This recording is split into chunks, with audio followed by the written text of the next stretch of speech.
Hi, I'm Jami Philbrick for iamROGUE.com, and we're here in Anaheim, California at WonderCon 2012 talking to director Paul W.S. Anderson about his new film, Resident Evil Retribution. It's the fifth in the Resident Evil series. Here's what Paul W.S. Anderson had to say about the new movie. I wanted to begin by asking you, where does this film start off? Does it start off where we left off with part 4, or is this kind of, we're going to see maybe some flashbacks to before the apocalypse? The start of the movie is a direct continuation from the end of the last film, because I think when you promise like the epic battle at the end of the last film, you need to deliver on that, right? You can't leave the audience hanging.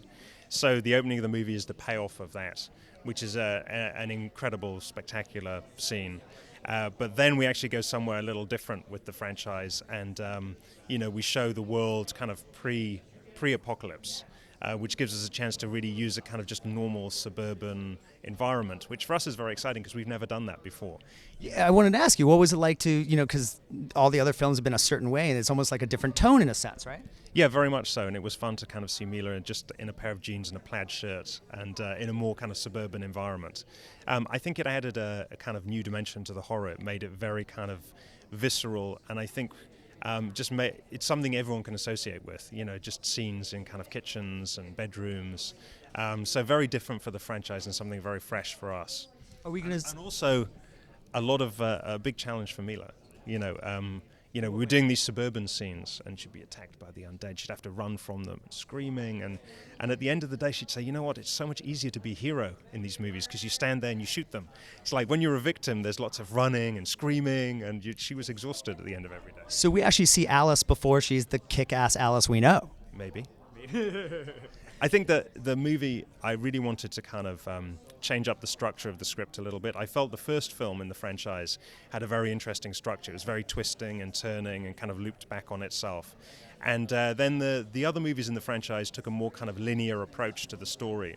So with this one, I still wanted to keep the horror, I wanted to keep big action, but I wanted a more complex story. So, there's a lots of big twists and turns in this movie, more so than I think you would expect from a typical Resident Evil film.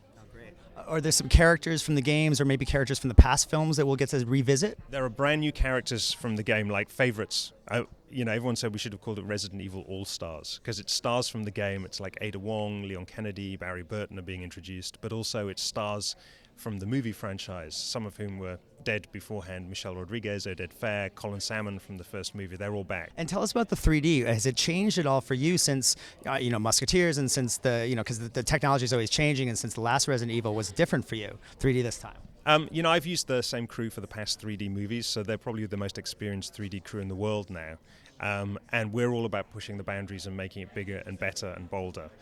This time around, my cinematographer said to me, "Look, I'm tired of you complaining that you can't do things with these 3D rigs." So what he did was he built 3D rigs especially for me, for the way I work and the things I like to do. So it's the first time I've worked with customized rigs, and I think we could really push the boundaries of 3D with it. I mean, I guarantee it's going to be the best 3D you can see all year. And last question, is this going to be the final chapter of Resident Evil, or do you have ideas of how you could maybe go on in a sixth movie if things are successful? This is very much the beginning of the end. This is setting everything up for a lot of people to die. Awesome. I can't wait. Thanks so much.